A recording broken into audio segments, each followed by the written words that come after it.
اعوذ باللہ من الشیطان الرجیم بسم اللہ الرحمن الرحیم۔ 11ویں جماعت کے نثری حصے میں دوسرا سبق اپنی مدد آپ، اس کی تشریح کا سلسلہ جاری ہے۔ یہ اس سلسلے میں تیسری ویڈیو ہے اور اس ویڈیو میں اپنی مدد آپ کا آخری صفحہ جو کتاب کا صفحہ نمبر 8 ہے، اس کے پیراگراف کی تشریح میں جو تشریحی نکات ہیں ان کو ہم پڑھیں گے۔ تو شروع کرتے ہیں، اور شروع کرنے سے پہلے گزارش ہے کہ جنہوں نے ابھی تک اس چینل کو سبسکرائب نہیں کیا ہے وہ مہربانی کر کے اسے سبسکرائب کریں اور لائک کریں، کومنٹس کریں اور دوستوں کو ویڈیو شیئر کریں۔ تو اب دیکھتے ہیں جی اس کا آخری صفحہ نمبر 8۔ محنتی اور مستقل مزاج محنت کرنے والوں، زمین کے جوتنے والوں، کانوں کے کھودنے والوں، نئی نئی باتوں کے ایجاد کرنے والوں، مخفی باتوں کو ڈھونڈ کر نکالنے والوں، آلات جرثقیل سے کام لینے والوں اور ہر قسم کے پیشہ کرنے والوں، ہنرمندوں، شاعروں، حکیموں، فلسفوں، ملکی منتظموں نے انسان کو موجودہ ترقی کی حالت پر پہنچانے میں بڑی مدد دی ہے۔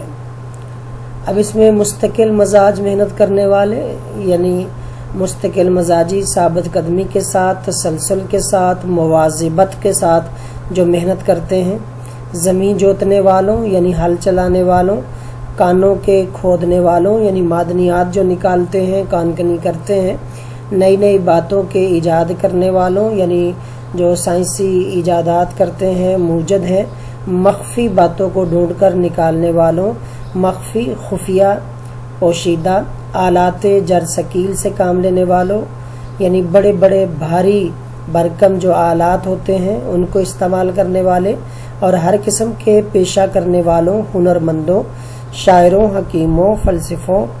یعنی جو شاعر ہیں، حکیم ہیں، فلسفی ہیں، ملکی منتظم ہیں، انتظام کرنے والے نے انسان کو موجودہ ترقی کی حالت پر پہنچانے میں بڑی مدد دی ہے۔ یعنی جو بھی ترقی ہوئی ہے دنیا کے اندر، اس میں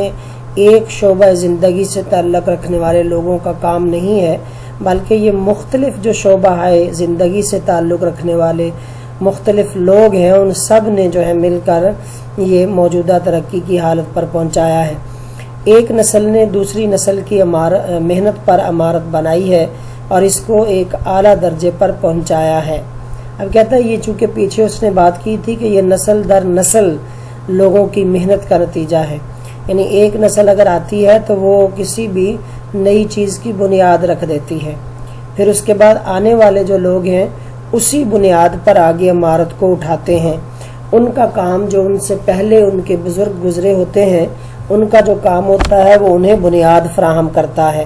اسی طریقے سے وہ اپنے حصے کا ایک نسل کام کرتی ہے، دوسری آ کے انہی بنیادوں کو اوپر اٹھاتی ہے اور اپنے حصے کا کام کر کے چلی جاتی ہے، دوسری نسل آتی ہے تو انہی بنیادوں پر اٹھائی ہوئی عمارت کو مزید اور زیادہ جو ہے وہ اونچا کرتی ہے اور اس پر مزید کام کرتی ہے۔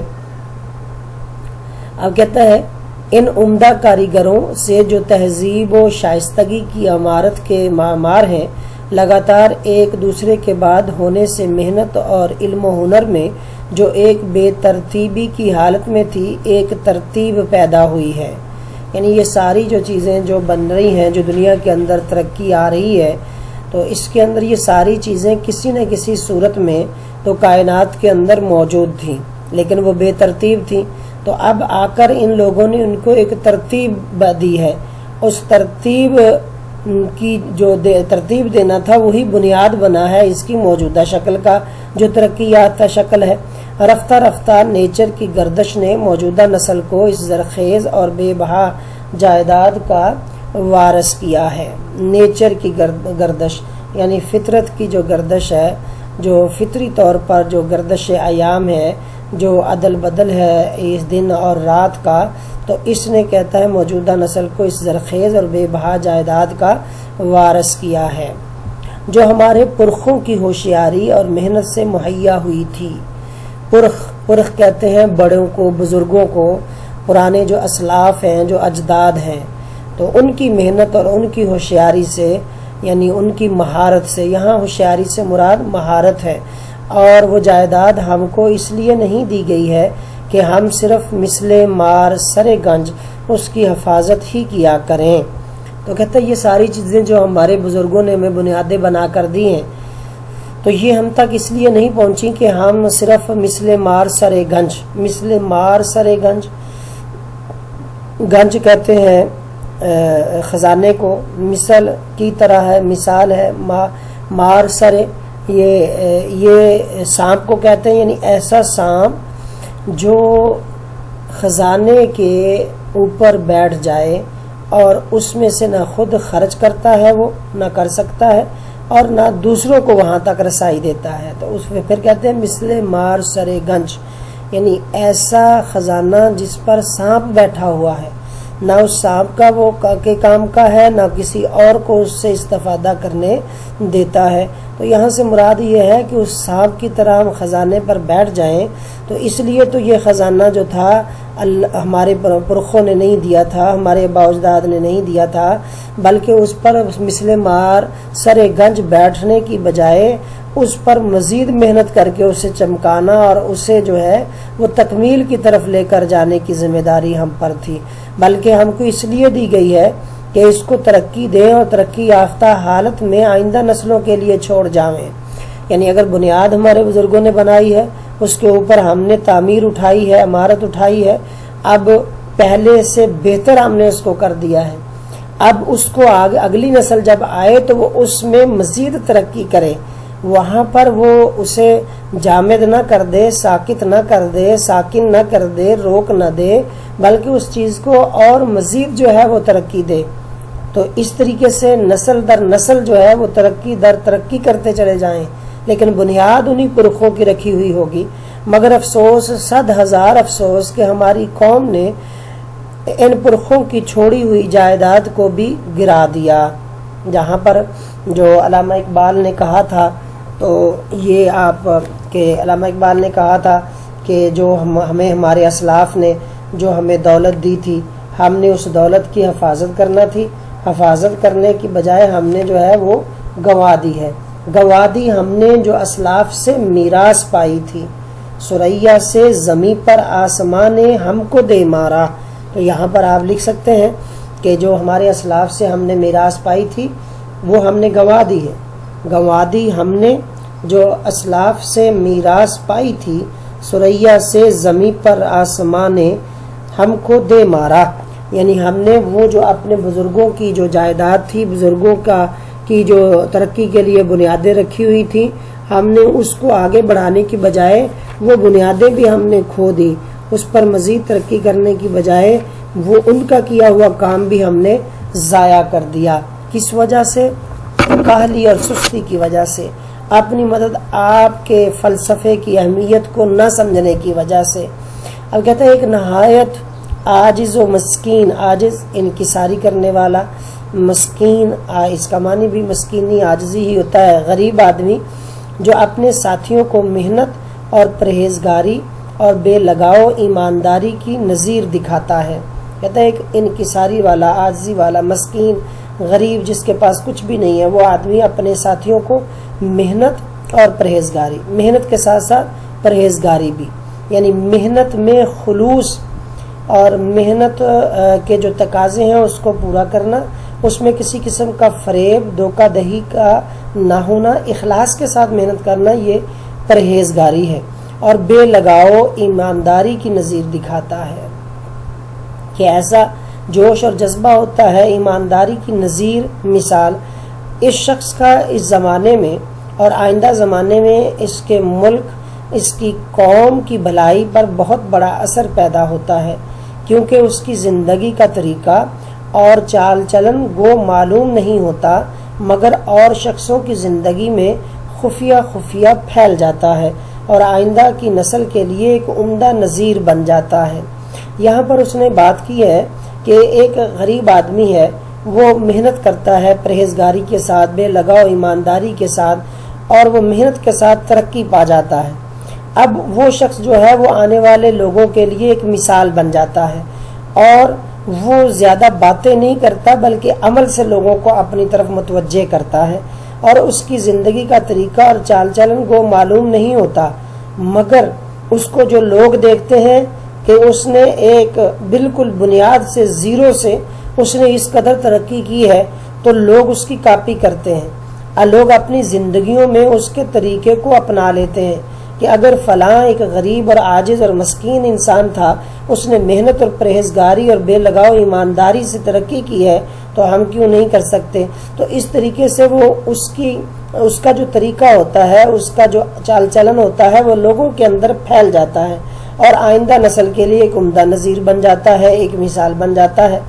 ہر روز کے تجربے سے یہ بات معلوم ہوتی ہے کہ شخصی چال چلن میں یہ قوت ہے کہ دوسرے کی زندگی اور برتاؤ اور چال چلن پر نہایت قوی اثر پیدا کرتا ہے، اور حقیقت میں یہی ایک نہایت عمدہ عملی تعلیم ہے۔ اب کہتا ہے یہ تجربے سے بات ثابت ہے کہ جو باتیں کرتے رہیں، اگر باتیں ہی کرتے رہیں تو وہ باتوں کا اثر لوگوں پر نہیں ہوتا۔ لوگوں نے بات سنی، ادھر سے سنی اور ادھر سے نکال دی، لیکن اگر آپ اپنا شخصی چال چلن یہ لوگوں کے سامنے رکھیں گے تو اس کے اندر ایسی قوت ہوتی ہے، آپ کے کردار کی ایک ایسی قوت ہوتی ہے کہ وہ دوسروں کی زندگی اور برتاؤ اور چال چلن پر نہایت قوی اثر پیدا کرتا ہے۔ لوگوں کی زندگی میں وہ چال چلن جو ہے وہ سرایت کر جاتا ہے، اور حقیقت میں یہی ایک نہایت عمدہ عملی تعلیم ہے۔ یعنی آپ پریکٹیکلی جب کسی لوگوں کے سامنے آپ باتیں تو بڑی اچھی اچھی کر لیتے ہیں، لیکن ان اچھی اچھی باتیں کرنے سے لوگوں کو کوئی فائدہ نہیں ہوتا ہے، نہ لوگ اس کو وقتی طور پر سنتے ہیں اور اس کے بعد جو ہے وہ بھول جاتے ہیں۔ لیکن اگر آپ عملی طور پر کوئی پیغام لوگوں کو دیں تو وہ آہستہ آہستہ لوگوں کی زندگیوں میں وہ رچ بس جاتا ہے۔ تو اسی طریقے سے جیسے علامہ اقبال نے بھی کہا ہے، یہ جو گفتار ہے اس کی جگہ کردار کی جو اہمیت ہے وہ بیان کی گئی ہے۔ جیسے علامہ اقبال نے کہا، تجھے آبا سے اپنے کوئی نسبت ہو نہیں سکتی کہ تو گفتار وہ کردار، تو ثابت وہ سیارہ۔ یعنی تم ایک جگہ جامد ہو،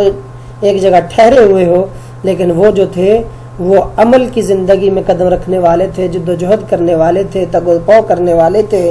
تو یہاں پر یہی بات آپ بھی بتائیں گے کہ عمل جو ہوتا ہے، ایک عملی تعلیم ہوتی ہے، وہ دوسروں پر زیادہ اثر کرتی ہے۔ یہ جو اس کے بعد آخری پیرا ہے،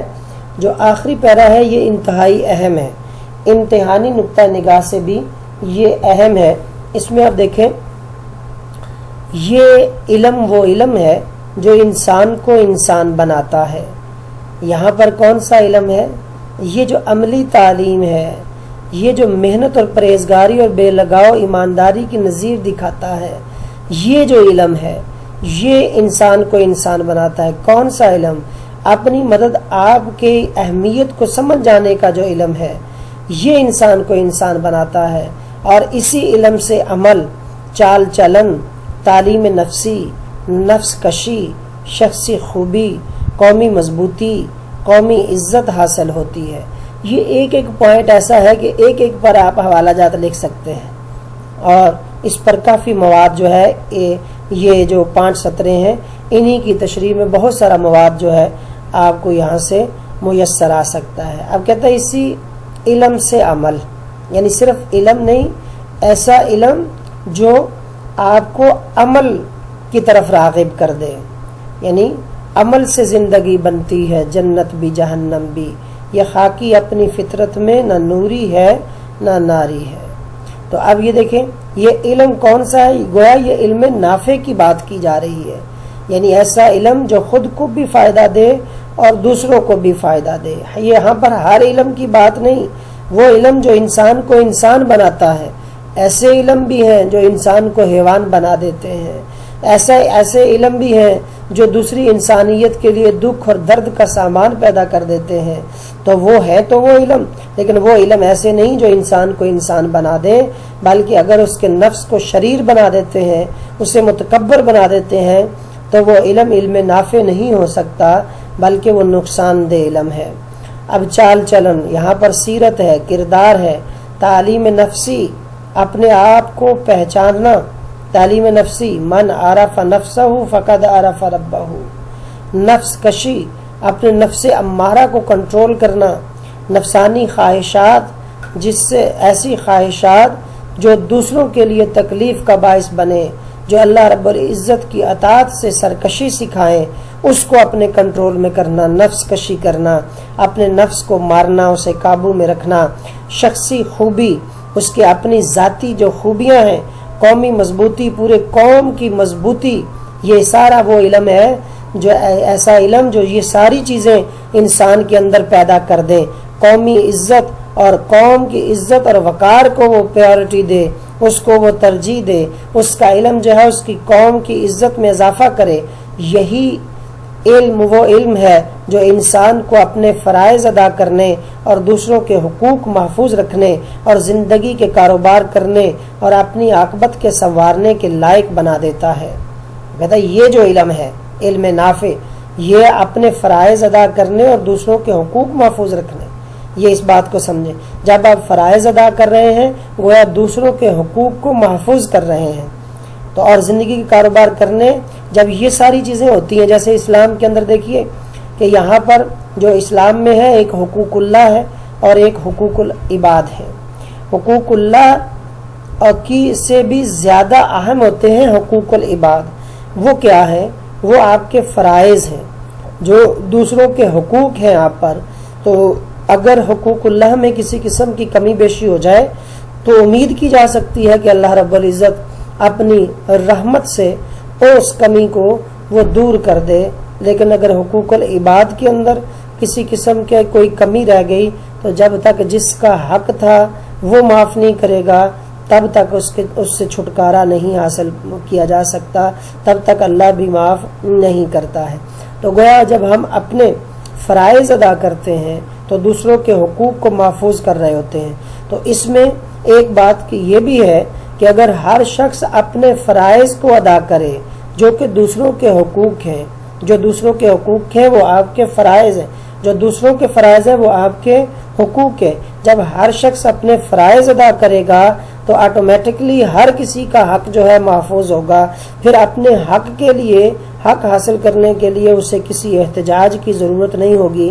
بلکہ وہ جیسے لوگوں کے حقوق کو محفوظ کر رہا ہے، لوگ جب اپنے فرائض ادا کریں گے تو اس کے حقوق اسے خود بخود حاصل ہو جائیں گے اور وہ محفوظ ہو جائیں گے۔ اپنی عاقبت سنوارنے، یعنی عاقبت آخرت کو کہتے ہیں، یعنی آخرت کی جو زندگی ہے وہ اپنے فرائض ادا کرنے سے، حقوق العباد ادا کرنے سے وہ جو ہے وہ سنور جائے گی۔ اس تعلیم کو آدمی صرف کتابوں سے نہیں سیکھ سکتا، اور نہ یہ تعلیم کسی درجے کی علمی تحصیل سے حاصل ہوتی ہے۔ یعنی آدمی اگر صرف کتابیں پڑھ لے تو کتابوں سے یہ چیزیں نہیں سیکھی جا سکتی، یہ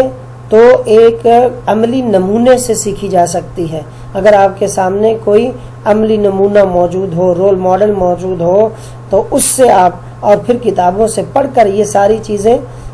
صرف پڑھ کر نہیں بلکہ اس پر عمل کرنے سے یہ حاصل ہوتی ہیں کہ کون سی تعلیم نفسی، نفس کشی، شخصی خوبی، قومی مضبوطی، قومی عزت وغیرہ، یہ ساری کی ساری جو ہے یہ صرف کتابوں سے نہیں،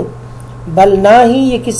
یہ تعلیم کسی درجے کی علمی تحصیل سے حاصل ہوتی ہے۔ درجے کی علمی تحصیل سے کیا مراد ہے؟ یعنی کوئی خاص ڈگری حاصل کرنے سے، یعنی میٹرک کر لیا یہ ایک درجہ ہے، ایف ایس سی کر لی ہے، بی ایس سی کر لی ہے، ایم ایس سی کر لی ہے، ایم اے کر لیا ہے، تو اس درجے سے بھی یہ چیزیں حاصل نہیں ہوتی ہیں، بلکہ کیا کہتا ہے، مشاہدہ ان آدمی کی زندگی کو درست اور اس کے علم کو بعمل، یعنی اس کے برتاؤ میں کر دیتا ہے۔ جو انسان پھر زندگی میں دیکھتا ہے، زندگی اس کا بہت بڑا استاد ہوتی ہے۔ زندگی میں جو اسے تجربات سے، مشاہدات سے جو چیزیں حاصل ہوتی ہیں، پھر وہ اپنے علم کو بعمل بنا لیتا ہے، پھر وہ جو جانتا ہوتا ہے اس پر پھر عمل کرنا شروع کر دیتا ہے، کیونکہ علم جو ہے بغیر عمل کے جو ہے وہ وبال ہے، یعنی اس کے برتاؤ میں کر دیتا ہے، یعنی وہ اس پر عمل کرنا شروع کر دیتا ہے۔ علم کے بنسبت عمل اور سوانح عمری کی بنسبت عمدہ چال چلن آدمی کو زیادہ تر معزز اور قابل ادب بناتا ہے۔ تو کہتا ہے صرف علم ہی حاصل کرتے جانا اور اس پر عمل نہ کرنا، علم بے شک تھوڑا ہو لیکن اس پر عمل زیادہ ہو۔ اور پھر اسی طریقے سوانح عمری کی بنسبت عمدہ چال چلن، سوانح یہ سانحہ کی جمع ہے، سانحہ کہتے ہیں واقع کو، تو سوانح عمری یعنی زندگی کے جو واقعات ہیں ان کی یعنی اگر آپ زندگی کے واقعات سے اپنی زندگی کو بس گزارے چلے جا رہے ہیں، صرف زندگی گزارنا ہی مقصد نہیں ہے، بلکہ اس کی نسبت عمدہ چال چلن عمر کے اگر آپ کی زندگی کم بھی ہو لیکن اس میں چال چلن آپ کا سیرت اور کردار وہ اگر عمدہ ہے تو وہ زیادہ آپ کو معزز بنا دیتا ہے، لوگوں کی نظروں میں آپ کی عزت بن جاتی ہے، اور جب آپ معزز ہو جاتے ہیں تو لوگ آپ کا ادب بھی کرتے ہیں، پھر قابل ادب بناتا ہے۔ یعنی یہ صرف علم حاصل کتابیں پڑھنے سے نہیں، بلکہ اکبر الہ آبادی نے کہا تھا نا، کورس تو لفظ سکھاتے ہیں، آدمی بناتے ہیں۔ تو یہاں پر بھی یہی بات کی گئی ہے۔ اب ان میں جو حوالہ جات آپ لکھیں گے وہ ہم دیکھتے ہیں کہ کون سے حوالہ جات ہیں۔ پہلی بات تو یہی ہے، یہ کچھ چیزیں میں نے جو پہلے بھی آپ کو سلائیڈز میں تو نہیں میں نے دکھائی، ہر صفحے کے پیراگراف کی تشریح میں میں نے کہا تھا کہ یہ چیزیں بھی آپ اس میں لکھ سکتے ہیں، تو یہاں پر میں نے اب لکھ بھی دی ہے تاکہ آپ کو نوٹ کرنے میں آسانی ہو کہ لیس للانسان الا ما سعی، انسان کے لیے وہی کچھ ہے جس کے لیے وہ کوشش کرتا ہے۔ نامی کوئی بغیر مشقت نہیں ہوا، 100 بار عقیق کٹا تب نگی ہوا، مشقت کی ذلت جنہوں نے اٹھائی، جہاں میں ملی ان کو آخر بڑائی۔ تو یہ آپ اس میں لکھیں گے، آپ جب اس کو پڑھیں گے تو آپ کو سمجھ آئے گی کہ یہ جو حوالہ جات ہیں یہ کہاں کہاں پہ آپ نے ایڈ کرنے ہیں۔ نہال، یہ جو ہے یہ نہال ہے، لام ہے، یہ آپ غور کیجئے گا، یہ نون گنہ یہاں پر لکھا گیا، یہ نہال ہے، لام۔ نہال اس گلستان میں جتنے بڑے ہیں ہمیشہ وہ نیچے سے اوپر چڑھے ہیں، یعنی ہر بندے نے بنیادوں سے اوپر اٹھائی ہے تعمیر ترقی کی جو ہے۔ تھکے جو پاؤں تو چل سر کے بل، نہ ٹھہر آتش گلے مراد ہے منزل میں، خار راہ میں ہے۔ تو یہ اپنی مدد آپ کرنا اور چلتے جانا کوشش کرتے جانا، تو یہ آپ اس میں آپ لکھیں گے۔ پھر اسی طریقے سے جس میں نہ ہو انقلاب، موت ہے وہ زندگی، روح امم کی حیات کشمکش انقلاب۔ علامہ اقبال کہتے ہیں کہ جس زندگی میں انقلاب نہ ہو، بدلاؤ نہ ہو، تغیر نہ ہو، تبدل نہ ہو، جد و جہد نہ ہو، تگ و پاؤ نہ ہو، بھاگ دوڑ نہ ہو، تو وہ زندگی موت ہوتی ہے۔ کہتا روح امم کی حیات، جو امتوں کی روح ہے اس کی زندگی کس میں ہے؟ کشمکش انقلاب، یعنی انقلاب بھاگ دوڑ میں، بدلاؤ میں، تبدیلی میں، تغیر میں، تبدل میں، یہ اس میں زندگی ہوتی ہے۔ ورنہ اگر ساکت ہو جائے، جامد ہو جائے، ساکن ہو جائے تو زندہ ہونے کے باوجود بھی وہ موت ہے۔ ایسے آگے اس میں جو بات کی گئی ہے، اس کے پیراگراف اگر آپ دیکھیں کہ جس میں کہا ہے کہ انسان کو چاہیے کہ اپنے عمل سے آہستہ آہستہ لوگوں کے اندر جو ہے وہ اپنے عمل کو سرایت کرے، اس کی لوگ اثر پذیری زیادہ لیں گے۔ اگر وہ عمل کریں گے تو وہ لوگ جو ہے پھر اس چال چلن کو اپناتے چلے جائیں گے، تو اور اس تاریخ میں وہ لوگ امر ہو جائیں گے جو اپنی عملی زندگی اور اپنے عمل سے لوگوں کے لیے نظیر اور مثال جو ہے وہ چھوڑ جائیں گے۔ تو کسی نے کہا تھا کہ ایسے رہا کرو کہ لوگ کریں آرزو، ایسا چلو چلن کہ زمانہ مثال دے۔ تو یہ آپ اس میں لکھیں گے یہاں پہ۔ اسی طریقے سے جو اس نے کہا ہے کہ یہی بات جو ابھی میں نے کی ہے کہ جو عملی نمونہ ہے وہ لوگوں کے اندر عمدہ نظیر بنتا ہے، وہ لوگوں میں زیادہ جو ہے آپ کو معزز بناتا ہے۔ اب اس میں دیکھیں نبی کریم صلی اللہ علیہ وسلم کا بھی حوالہ آپ دے سکتے ہیں کہ نبی کریم صلی اللہ علیہ وسلم نے اپنے عمل سے لوگوں کو جو ہے وہ متاثر کیا۔ آپ دیکھیں 40 سال کی عمر میں جب آپ نے اعلان نبوت فرمایا تو سب کو بلا کر اب دلیل کے طور پر اپنا عمل پیش کیا۔ کوئی وہاں پر نبی کریم صلی اللہ علیہ وسلم نے چاند کو 2 ٹکڑے کر کے پہلی دفعہ ہی نہیں دکھایا، پتھروں کو پانی پر چلا کر نہیں دکھایا، اور اسی طریقے سے انگلیوں سے پانی جاری کر کے نہیں دکھایا، درختوں کو اپنی خدمت میں حاضر کر کے صلاۃ و سلام نہیں پڑھوایا، بلکہ پہلی تبلیغ جو کی تھی کہا 40 سال میں آپ کے درمیان میں رہا ہوں، مجھے آپ نے کیسا پایا، یعنی اپنا عمل پیش کیا تو لقد کان لکم فی رسول اللہ اسوۃ حسنہ، تو ہمارے لیے بھی رسول اللہ صلی اللہ علیہ وسلم کی ذات میں بہترین نمونہ ہے کہ ہم بھی لوگوں کو متاثر کرنے کے لیے اپنا عملی نمونہ پیش کریں جو نبی کریم صلی اللہ علیہ وسلم کی سیرت پر عمل ہو۔ آخری پیرے میں جو علم کی بات کی گئی ہے، اور میں نے یہاں لکھا ہے کہ یہاں پر علم جو ہے علم نافع ہے، تو نبی کریم صلی اللہ علیہ وسلم دعا بھی فرمایا کرتے تھے، اللہم انی اسألک علما نافعا ورزقا طیبا وعملا متقبلا، اے اللہ میں تجھ سے نفع بخش علم، پاکیزہ روزی اور مقبول عمل کا سوال کرتا ہوں۔ تو یہ آپ لکھیں گے کہ ایسا علم جو ہے، علم نافع جو ہے، اس کی دعا کرنا بھی نبی کریم صلی اللہ علیہ وسلم کی سنت ہے۔ تو یہ علم جو ہے وہ انسان کے لیے نفع بخش ہے۔ پھر اسی کے ساتھ اس میں علم کے حوالے سے آپ لکھیں گے کہ علم کی اہمیت کس قدر ہے، جیسے اس نے لکھا کہ علم سے کیا ہوتا ہے، تعلیم نفسی، نفس کشی، شخصی خوبی، قومی مضبوطی اور قومی عزت وغیرہ۔ تو علم کے حوالے سے ہمیں اس کو حاصل کرنے کے لیے بھی کوشش کرنی چاہیے۔ کس قدر اہمیت ہے، پے علم چوں شمع باید گداخت کہ بے علم نتواں خدا را شناخت، کہتے ہیں علم کو حاصل کرنے کے لیے اس طرح ہمیں پگھلنا چاہیے جیسے کہ شمع پگھلتی ہے۔ کیوں کہ بے علم نتواں خدا را شناخت، کہ بغیر علم، بے علم جو ہوتا ہے، جاہل ہوتا ہے، وہ تو خدا کو بھی پہچان نہیں سکتا۔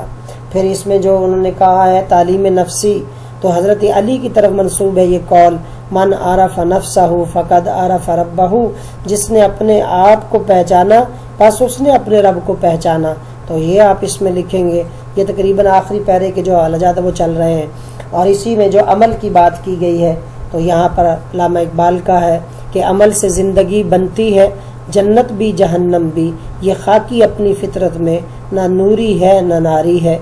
اب دیکھیے، اور پھر اس میں جو کہا کہ جو انسان کو انسان بناتا ہے یہ علم، تو وہ کہتا ہے بس کہ دشوار ہے ہر کام کا آسان ہونا،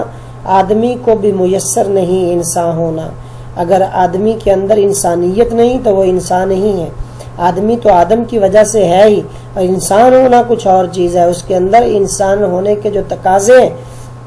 ان کو اگر وہ پورا کرتا ہے، انسان ہونے کی جو صفتیں ہیں وہ اس کے اندر ہیں، تو پھر اس کو آپ انسان کہہ سکتے ہیں۔ وہ کیا ہے؟ وہ یہی ہے کہ اس کا چال چلن صحیح ہو، اس کے تعلیم نفسی ہو، نفس کشی ہو، شخصی خوبیاں اس کے اندر ہوں، قومی مضبوطی کا وہ باعث بنے، قومی عزت کا وہ باعث بنے، لوگوں کے لیے خیر اور بھلائی کا وہ باعث بنے، تو پھر وہ آدمی جو ہے وہ انسان کہلانے کا حقدار ہے۔ اب اسی طرح اسی پیراگراف میں جو اس نے کہا کہ یہ کتابوں سے نہیں سیکھا جا سکتا، تو اکبر الہ آبادی کا یہ شعر ہے، کورس تو لفظ ہی سکھاتے ہیں، آدمی بناتے ہیں۔ یعنی یہ صرف کتابوں سے نہیں بلکہ تربیت سے انسان بنتا ہے۔ تھا کبھی علم آدمی، دل آدمی، پیار آدمی، آج کل زر آدمی، کسر آدمی، کار آدمی۔ تو یہ آج کل کے حوالے سے بھی آپ اس میں ٹچ دے سکتے ہیں کہ آج کل لوگوں کے پاس کتابی علم تو بہت زیادہ ہے، ڈگریاں بہت زیادہ ہیں، لیکن وہ آدمیت جو تھی، انسانیت، احترام آدمیت، احترام انسانیت، وہ ختم ہو چکی ہے۔ اور پہلے انسان کے پاس اگر علم کم بھی ہوتا تھا لیکن وہ صاحب دل ہوتا تھا، درد دل والا ہوتا تھا، وہ پیار کرنے والا تھا، وہ خیر خواہ ہوتا تھا، دوسروں کے دکھ درد کو پہچاننے والا ہوتا تھا، محسوس کرنے والا ہوتا تھا۔ لیکن آج کل کیا ہے کہ مال و دولت جو ہے وہ پہچان ہے آدمی کی، اس کی کثر یعنی کوٹھی بنگلے اس کی پہچان ہے، اس کی کار سواری اس کی پہچان ہے، حالانکہ یہ نہیں تھا، بلکہ علم اور علم پر جو عمل ہے، یہ علم آدمی، دل آدمی، پیار آدمی، یہ دو چیزیں عمل کی طرف اشارہ ہے کہ وہ اس کے اندر اپنے علم پر عمل بھی تھا، دل تھا، صاحب دل تھا، وہ درد دل رکھنے والا تھا، پیار اور انسیت رکھنے والا تھا انسانیت کے ساتھ۔ تو اس لیے یہ ضمیر جعفری کا غالباً شعر ہے، تھا کبھی علم آدمی، دل آدمی، پیار آدمی، آج کل زر آدمی، کسر آدمی، کار آدمی۔ کسر کا مطلب ہوتا ہے محل، کوٹھی، ماڑی، بنگلہ۔ اسی طرح اسی کے ساتھ ہی ہم ختم کرتے ہیں۔ امید کرتا ہوں کہ آپ کو یہ پورا سبق جو ہے بڑی اچھی طرح سے سمجھ آ چکا ہوگا، اور اس میں جتنے بھی حوالہ جات ہیں سبق کو سمجھنے کے لیے اور امتحانی نقطہ نگاہ سے